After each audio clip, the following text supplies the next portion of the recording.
I've got a question to start off. And that's a question I actually asked at this church back in the fall when they asked us to help with Freedom Session. And that is, can people change? What do you think? Yeah? Do we have stories about that in our own churches, in our own ministries?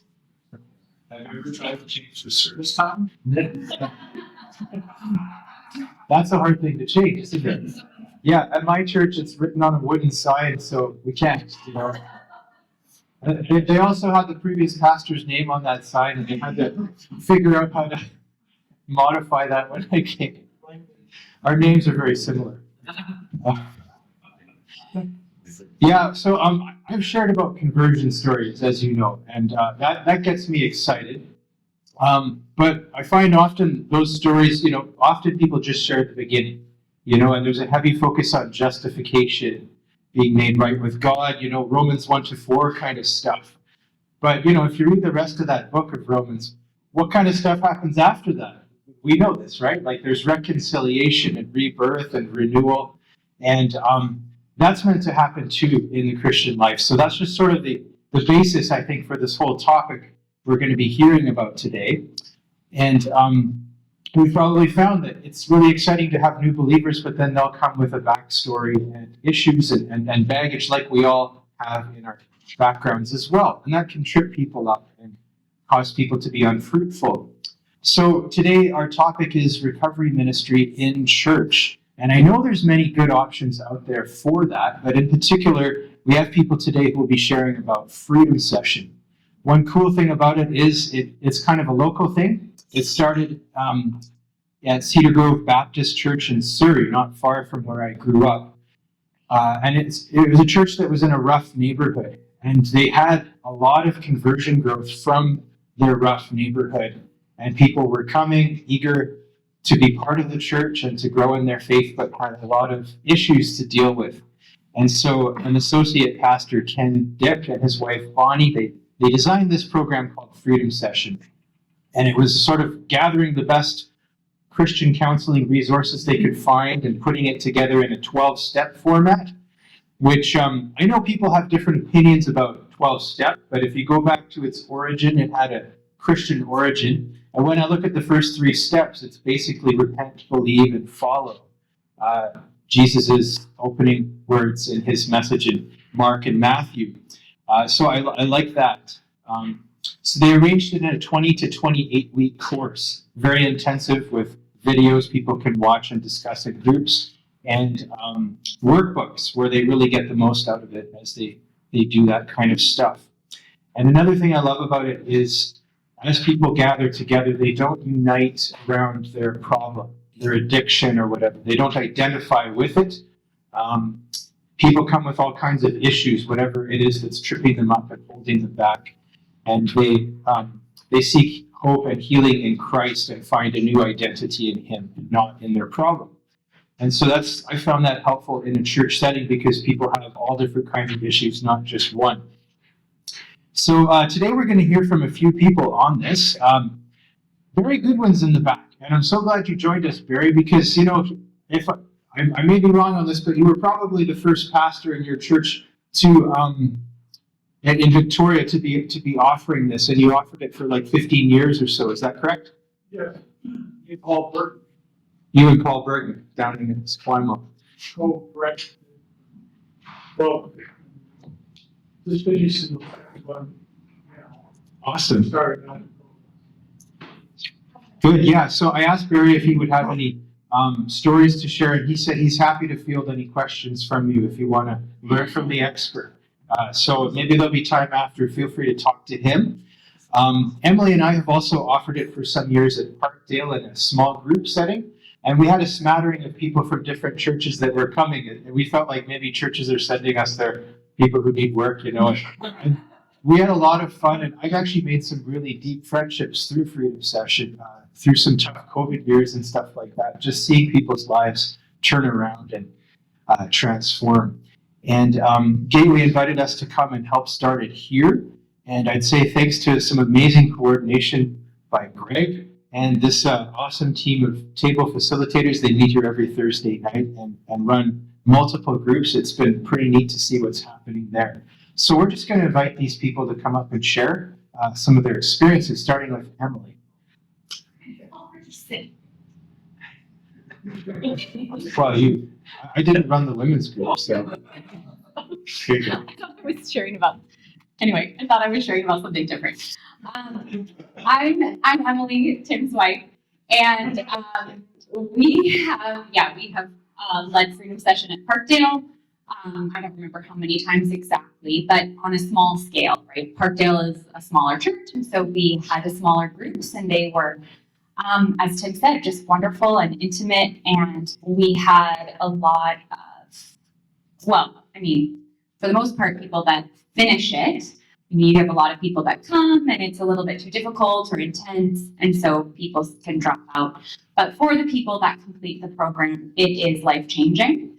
And so what led us to be able to lead it at Gateway is that there were several Gateway people that had come to Freedom Session and had incredible transformations. So those people aren't here to share today, but they were really instrumental in talking to Gateway and trying to get them,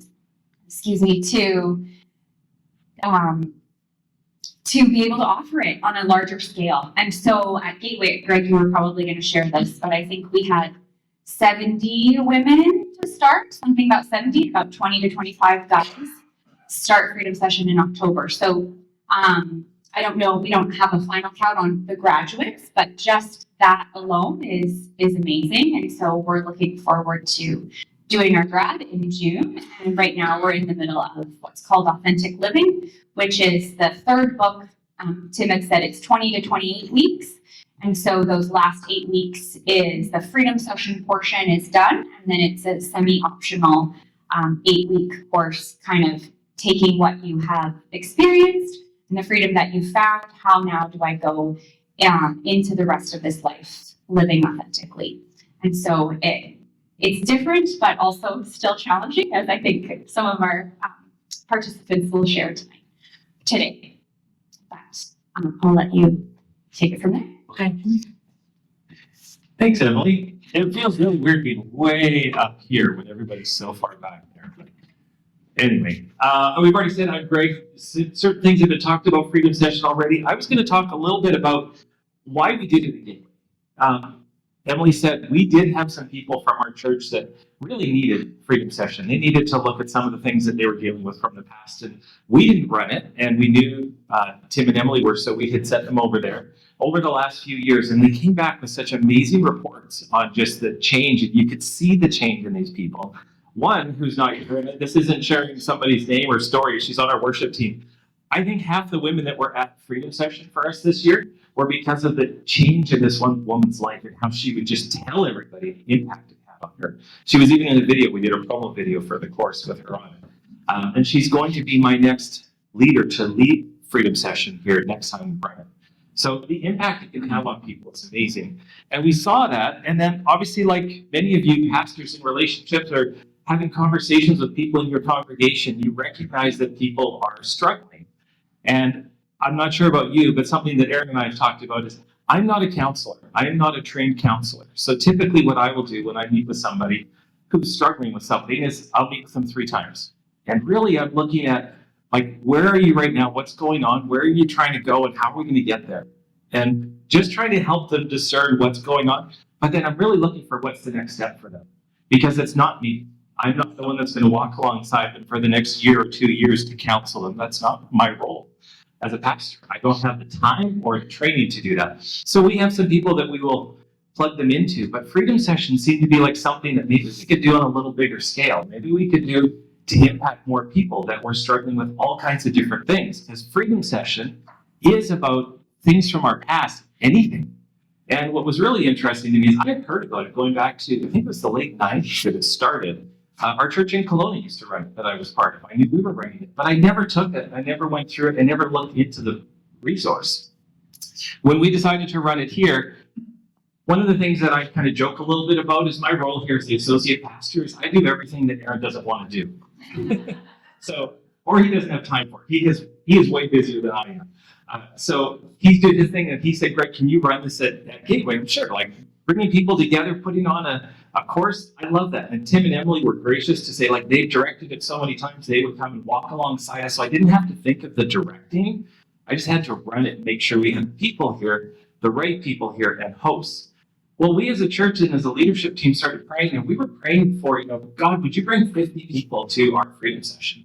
But I think in the back, as we talked about it, if we had 30, we would have been thrilled. But we did end up with 90 people, which this room right now is set up for the women's group tonight. This is how we set it up. It's already set up. So when you leave, don't put things away, because this is set up for tonight, for the women, and the guys meet upstairs. Some churches will run it where they have actually the people together for the content part, and then they break apart into the groups afterwards. But we've done the women meet downstairs, the guys meet upstairs. We're running the exact same thing, just on a TV. And something I know from my past, when I started looking at it, what I loved when I looked at their website and looked at the tools and the resources available for me as a pastor, I used to work for an organization that supplied churches with resources. All kinds of curriculums, kits, stuff from all over. We would scour the globe looking for the best stuff to help the church and make it available to Canadian pastors. I know, being a pastor, when something drops on your desk and you really, really want to do it, but now you got to spend hours or days or weeks or months figuring out how to do it, Freedom Session has thought about everything. The videos are there, the training videos are there, for the facilitators, the director stuff is there. Everything is laid out week by week what you need to do.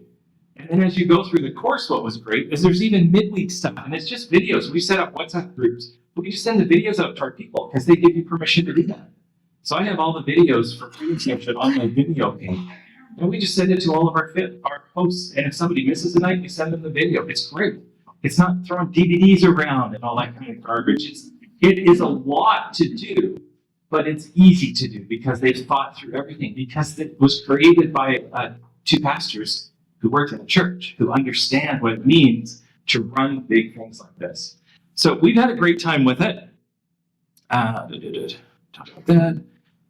Partway through the series, so I wanted to share a little bit about me. That, again, I've never been through it before, but I knew that I could start seeing the impact. And as our numbers started to grow, I actually ordered the workbooks it's in Vancouver, so the guides come up from Vancouver. And as our numbers kept growing, I just kept ordering more books. I ordered 3 times in the course of 2 weeks because the numbers just kept growing.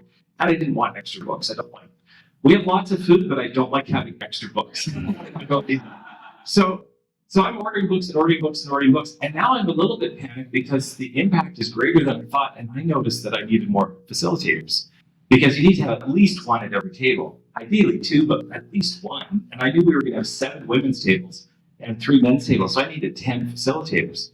So we had some who had already said yes, but it wasn't enough. So I just started looking at the registration list. And in a moment, Arlene's going to come up. Her and her husband were registered. And so I'm like, hey guys, any chance? I know them. Luckily, I know them well enough to go that I know they could do the job. I'm like, could you be facilitators? I mean, I haven't told her this before, but I'm really thrilled that she did, because she had already registered. She'd already paid. So it was great. But some of our facilitators actually, like Tim Davis here. So just so you know, Tim never paid for Freedom Session. Because I'd asked it ahead of time, so you guys duke it out. Anyway, so I was able to do that. But the first night of training, Tim and Emily were here. We had 12 facilitators in this room. And again, I'm here just to learn.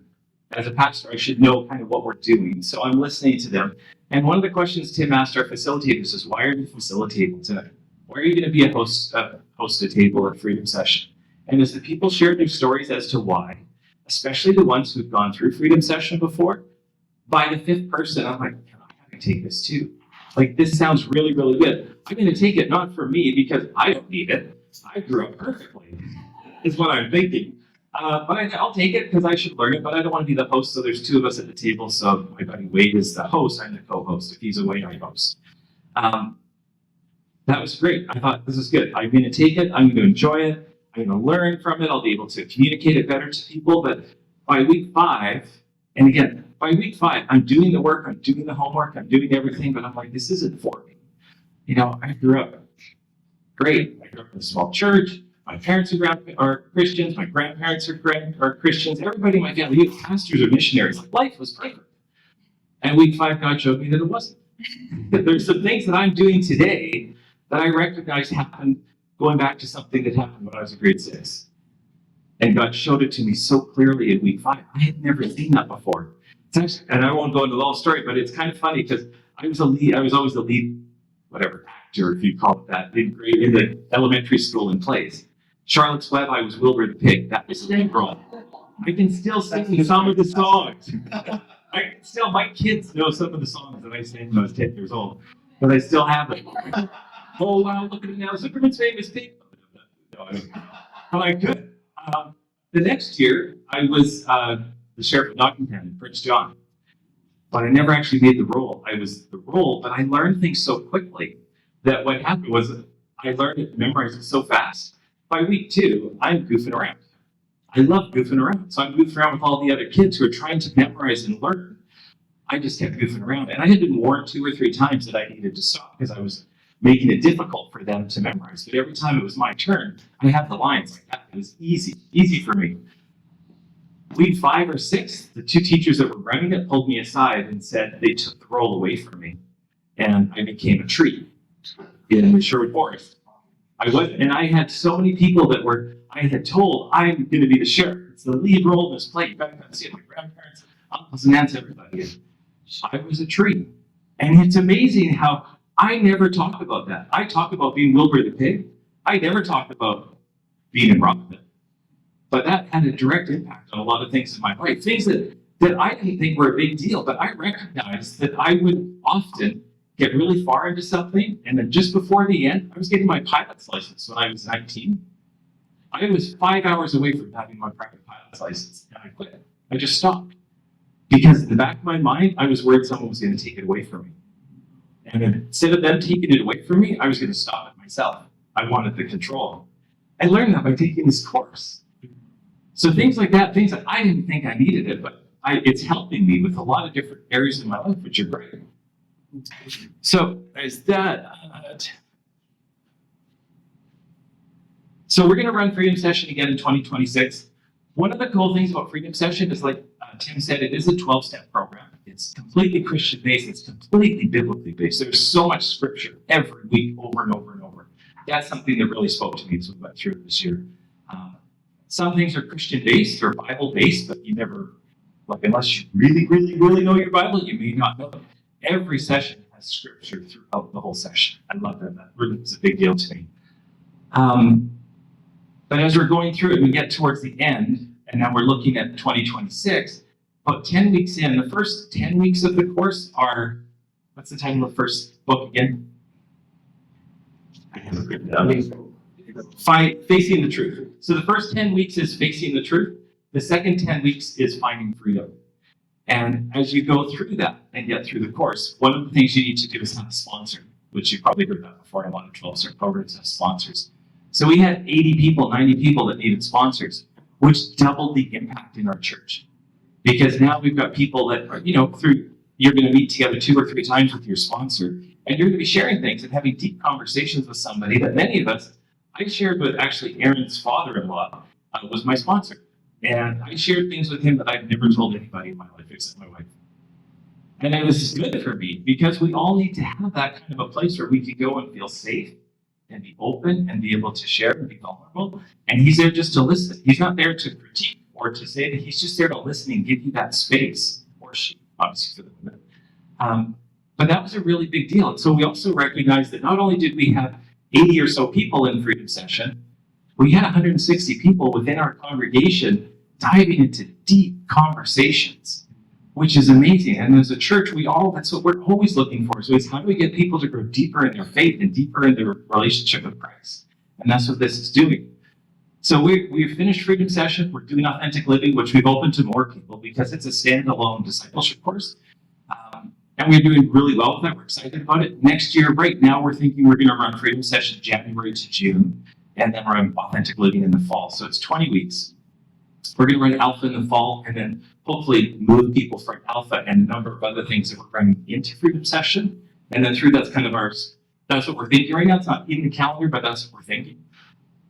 And we don't know how many people are going to show up.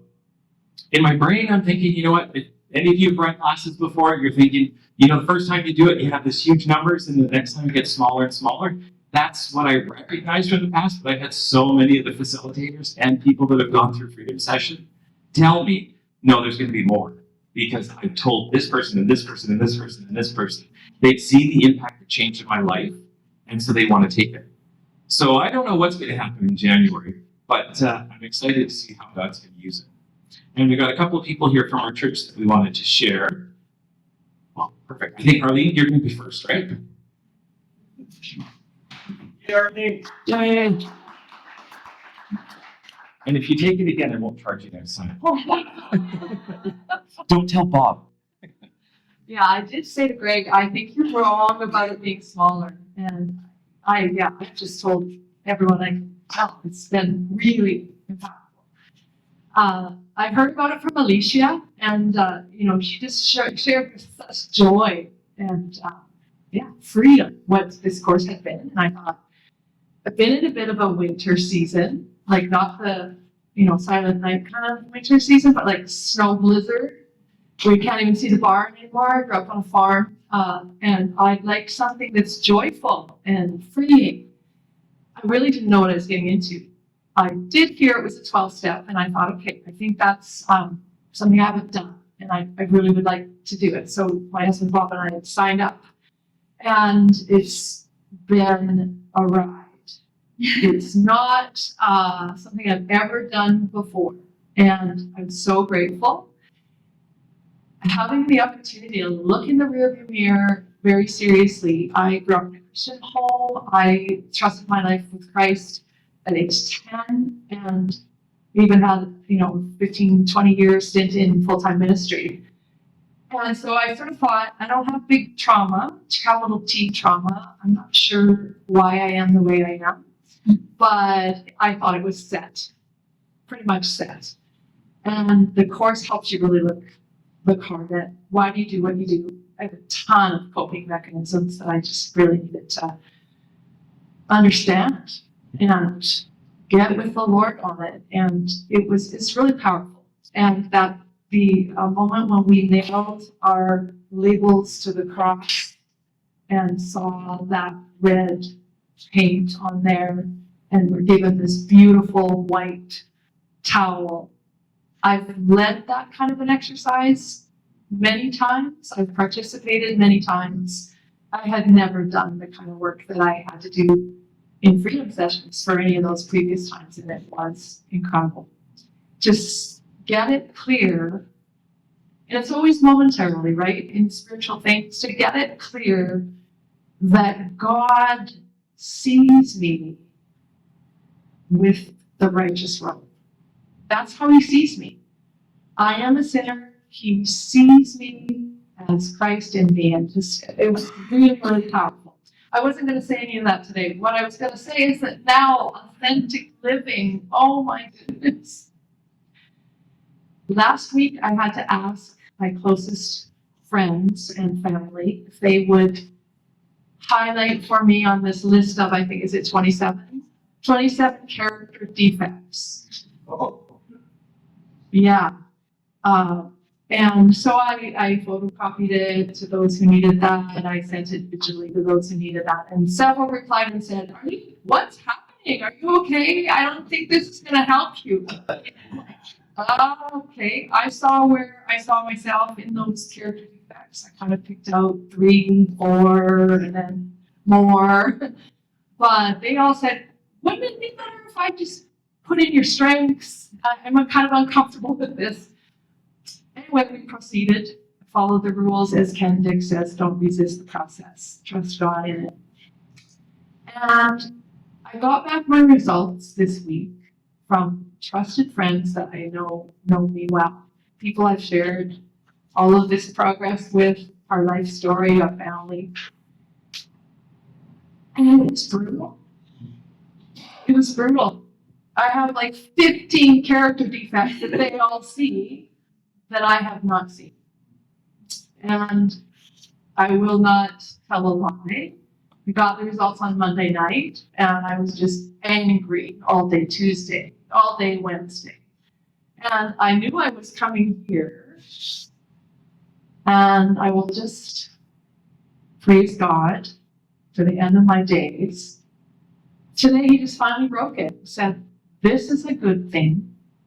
You didn't see these things in your life, but your closest family and friends do see it. And we're going to work on it. It's not for the faint at heart, but it's so, so good. I knew the list was all sin. Why do I resist that that's in me?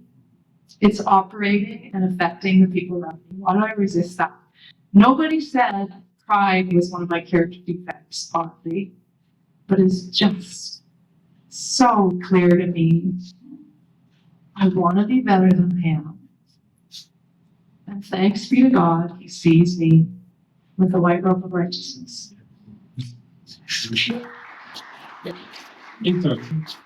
You have to come just a second, because she said something that really resonated with me, because it's part of that story shared. She talked about the rearview mirror. And I feel like my life, like I said, I felt my life has been, I don't want to say perfect, but I feel guilty sometimes how seemingly perfect my life has been. But I feel like if you think of driving a car, I'm sure everybody here's driven a car, you have a rearview mirror. And sometimes you might have seen those racing mirrors that go all the way across the front. Like there's like 6 rearview mirrors all over the back. We used to have those in the 80s. They were cool. You could go right across your whole top of your windshield with rearview mirrors. Some people have rearview mirrors that fill up the entire windshield. They're so focused on their past that they never are looking forward at what God's got in store for them or where Jesus is calling them to. They're so focused on the past. And for me, it was easy to recognize that I know there's people like that and they need freedom session. For me, though, I felt like I had taken that rearview mirror off and thrown it out the window. I was so focused on looking forward that I wasn't looking at anything behind me. And week 5 was the week that I actually reached over, grabbed the rearview mirror, and put it back up. Because there are things in my past, in all of our past, that we do need to learn from. We do need to recognize. So that was part of my story too. It was that I thought that I was living in this, I'm just going, all things are good. I think for me, God was saying, but don't forget this. Like, let's deal with that. But anyway, Tim Davis is going to come up. Gregg never even asked me to pay. I just thought you'd get that for facility. Yeah, I'm Tim Davis. Served as an elder here. I'm retired from pastoral ministry after 28 years. I was 21 years out at Westside Bible Church. Many of you probably know this church that Peter McRail planted, and then I was back east. Can people change? I've been in a lot of rooms with a lot of pastors. The question is, can you change? Right? And so when Gregg asked me if I would, he said he was looking for facilitators for a freedom session. Since I had experience in pastoral ministry, I would be able to sit and listen at the table, and we would, we all have that don't look shocked look until after they leave the office. And well, that's a new one. And but he asked me, and I said no right away, like right in the hall after church. And because having retired in 2017 after God led us into something else, I was accidentally bivocational at my church eventually because it wasn't growing. I had a side hustle or hobby that turned into a business, but I was still struggling with something I've struggled with my whole life, which I'll just identify now as the self-sabotage. Not to the point where it would be such a flaming disaster that people say, oh, well, Tim Davis, see what happened. But just getting to the place where things were, where you knew the next thing to take it to the next level was going to be great, and then sabotaging myself in some way. And so as I was driving home from church that day, God said to me, you didn't even ask. You said no. And I thought, oh, I'm so overwhelmed. I'm just trying to manage things.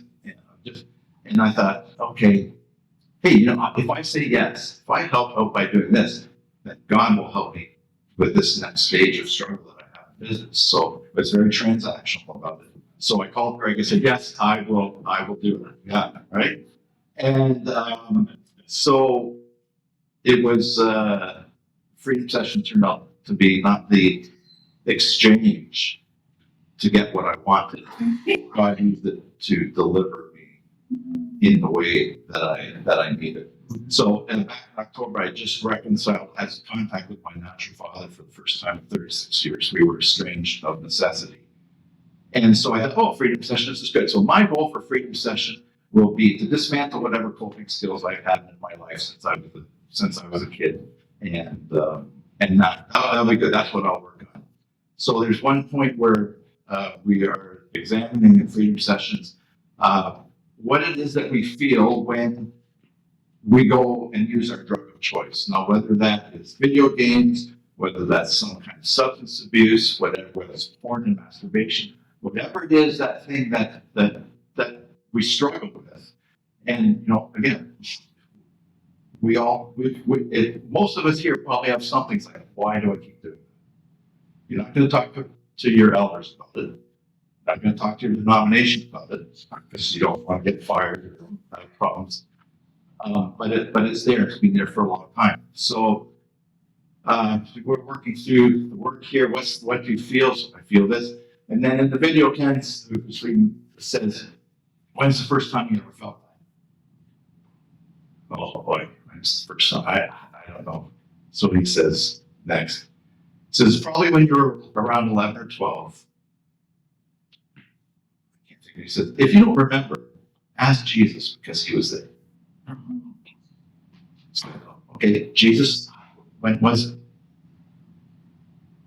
And immediately went back to my dad, who's really my stepdad, but I'll call him my dad.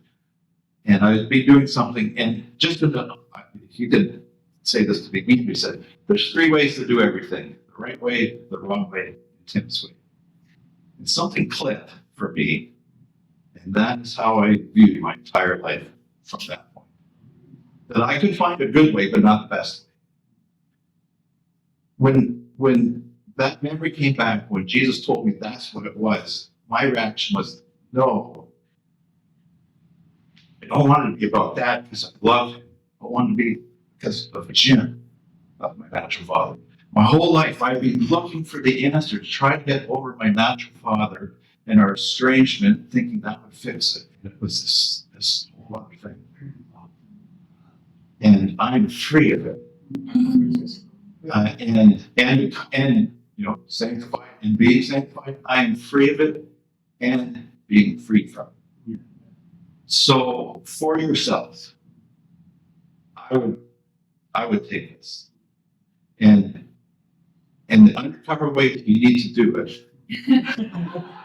Right? You say, hey everyone, welcome to the church. Just want you to know I'm taking a program to try to solve all the problems that I have, the brokenness since I was a child. We're not going to do that. It's for all. The most real of us still have a mask as we're serving in ministry.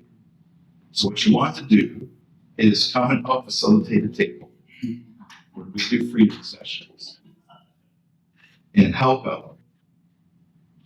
And if you do the work, it is excruciating hard. You will receive what you have wished for, maybe even for decades and decades. So I really, really encourage you to do that because I could go on forever to tell you what is different about me now and what it is. So, and I'll talk more afterwards if you want. But anyways, just do it. Just do it for yourself. Just do it for yourself. Okay. Sylvia is coming up.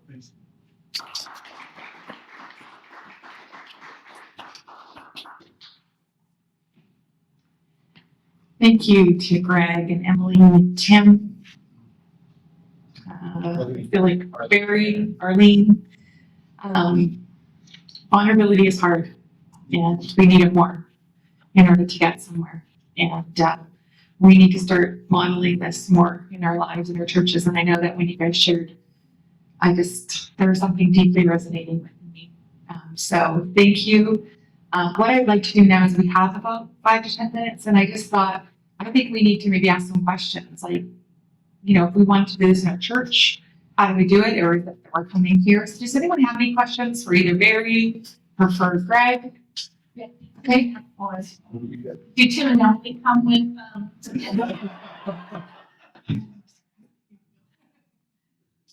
I'm just wondering, first of all, for Tim and Emily, have you guys been through it before you hosted it somewhere else? Okay. Because there's one thing about showing up at a table and hosting a table, but if I were to say, hey, I want to launch this at Lambrick, I've never experienced, but I'm going to lead it.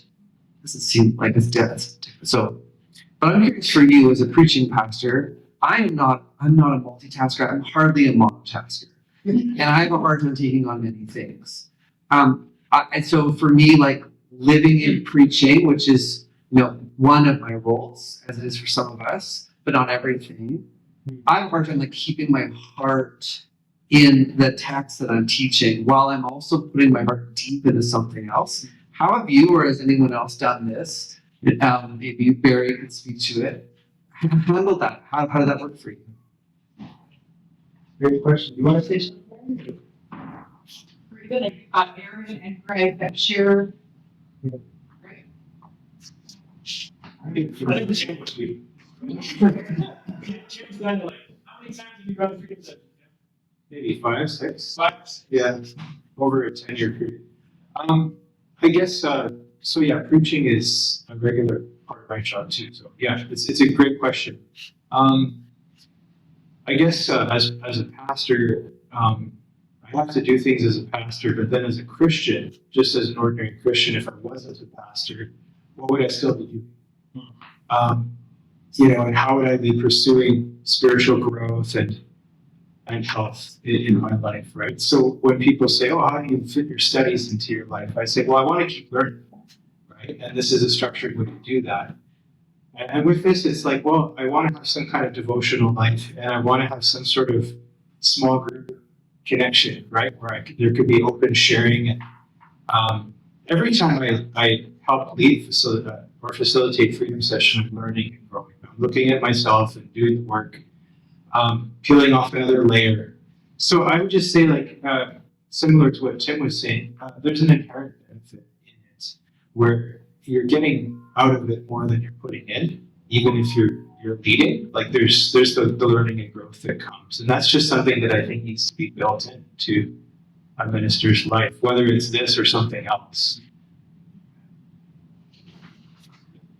I am interested though, for you, Aaron, and you're running it, right there. How are you involving yourself in it, Aaron? Well, this was our first run at it, but not my first experience with freedom session. As people really close to me have gone through it. So Gregg did all the heavy lifting to host. Tim and Emily did all the heavy lifting to teach us how to do this. So for me, most of my experience over the last year has been to enjoy the continual train of progress reports and breakthroughs in people's lives. So yeah, I would say it has observing 90 people go through this process, including people I know really well, has fed preaching. It has more reminded me and encouraged me that what we are reading and proclaiming has legs to it. Actually moves people forward. And when we get tools and formats and ways where the scriptures are now brought into conflict with our issues, where you are in peer support, for you will walk. That can help on Sundays. So,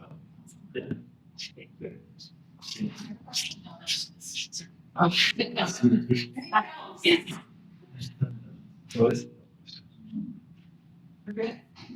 One thing Gregg told me years ago was that he's even shown a video episode on a Sunday. Is that correct? So just not one. That's when you thought the rest of your congregation needed more. There's certain videos on forgiveness and things like that, and I think you're so good. Whether you do that or I find even the content works its way into my messages, right? You can see parallels because it's so scriptural, so it's cross-pollination. One question I had for Gregg was, do you feel like a church could do it without having like a Tim or Emily? Like, do you feel that it's really, or Emily and Tim, you guys, is it beneficial? I think it would be beneficial, but do you highly recommend that the people that are coming in have done it before, that not everybody's agreeing to it? I have loved having Tim and Emily here because it's taken my, I do a lot of things here. So it's taken the responsibility, the total responsibility, and taken it down one notch for me, which has been great. If I forget the odd thing, because again, Tim will say, and I do everything. I get everything ready, I make sure the room's ready, make sure the coffee's ready, make sure all the books are here, make sure the printouts are done, all the kind of stuff I make sure happens. But Tim will send me, hey Greg, could you do this week? Things that I might, because I haven't read through all of the director notes. The director notes are there, Tim takes care of them, so I don't have to think about that. Now, if I wasn't doing a bunch of other things, like running Alpha and a few other things, I could have done the role. Like on the day of, like the actual day of, Tim's here to host the room upstairs for the guys, and I'm sure Emily's doing the same thing. It's a bit of hosting the room, but I mean, the content is the video. If you've ever, like, when you're running the video goes through everything, and then you're in small group time. You're either watching the video or you're in small group time. So whether you have a table of 8 or a room full of tables, the person at the front is just, hey, it's time to get started. Hey, let's pray to get started. Make sure the leaders are praying together beforehand. It's like running any other course that you've probably run in the past. I've run Alpha dozens of times. It's almost the same as running Alpha. I would say almost identical. The training's a little bit more. There's more training sessions than there is with Alpha. But as far as running it, it's no different than running anything else you've ever run. Right. Did you have a question? Oh, no, there was one over here.